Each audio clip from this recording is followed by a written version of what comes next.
बिस्मिल्लाहिर्रहमानिर्रहीम। अब ये जो हमारी आखिरी एग्ज़ाम्पल है जो कि मूविंग एवरेज से के रिलेटेड आपको समझाने वाली है, वो है सेंटर्ड मूविंग एवरेज की। ठीक है ना। अब तक तो जितनी एग्ज़ाम्पल्स हम लोगों ने किए हैं, जो भी क्वेश्चन किए हैं, उनमें क्या था, उनमें ये था कि जो टाइम पीरियड्स थे वो ऑड गिवन थे, 3 था, 5 था, 7 था, और ख़ुद ब खुद वैल्यू जो है जब हम लोग एवरेज करते थे वो मिडल वाली के सामने आ जाती थी। अब हमारे पास ऐसा केस है जिसमें हमने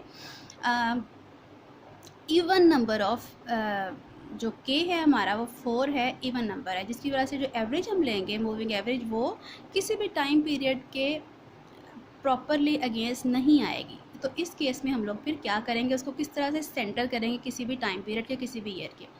सो एग्जांपल है compute 4 year moving average centred for the following time series. ये टाइम सीरीज़ गिवन है, हमने इसको टाइम्स को लिख लिया है, साथ में वाई जो कि हमारे पास टाइम सीरीज़ थी उनको लिख लिया है। ठीक है, ऑब्जर्व टाइम सीरीज़ को।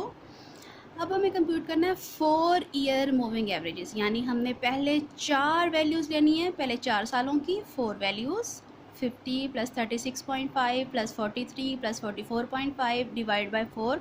और इसको लिखना कहाँ है, 4 वैल्यूज़ हैं तो चारों के दरमियान में लिखेंगे।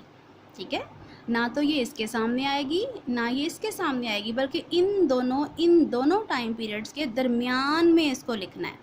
जब भी आप भी ऐसा इवन, जब जिसमें कि इवन हो आपके पास गिवन हो, उसमें आप भी एक लाइन छोड़ के काम कर लिया करें, जिससे आपका काम आसान हो जाएगा और कन्फ्यूजन पैदा नहीं होगी। अब मैंने भी इसीलिए ये लाइन छोड़ी है ताकि अच्छे तरीके से नज़र आए। ठीक है, अब ये इसके सामने लिखा और हमारे पास वैल्यू आ गई 43.5। फिर अब नेक्स्ट के लिए आपको पता है हम 50 को छोड़ देंगे और 36.5 प्लस 43 प्लस 44.5 प्लस 38.9 हम ऐड कर लेंगे बीच में, इसको छोड़ेंगे और ऐड किसको करेंगे, 38.9 को। ये देखें, और डिवाइड किया 4 से, 40.7 आ गया। इसी तरह से हम लोग मूव ऑन करते जाएंगे यहाँ तक के पिछली छोड़ते जाएंगे और नेक्स्ट ऐड करते जाएंगे, यहाँ तक कि ये जो लास्ट बंच है हमारा, जिसमें चौथी वैल्यू क्या आएगी हमारे पास, फोर्थ वैल्यू आएगी 33.8, वो ऐड हो जाए। सो 38.7 plus 41.7 plus 41.1 plus 33.8 divide by 4 हमारे पास किसके इक्वल आ जाएगा, 38.8 के। ठीक है, अब ये हमारे पास आ गई 4 ईयर मूविंग एवरेज। लेकिन क्वेश्चन में हमें कहा गया 4 year centred moving average find out करो। अगर हमें centred moving average find out करने के लिए कहा गया है तो इसका मतलब है कि हमने जो एवरेजेस फाइंड आउट की हैं उनको हमने ज़रूर किसी ना किसी टाइम पीरियड के अगेंस्ट प्लेस करना है। उसके लिए अब हम लोग क्या करेंगे, सेंटर करने के लिए हमने ये जो 4 year moving averages find out की हैं, अब ना तो ये किसी साल के सामने है ना ये किसी साल के सामने है।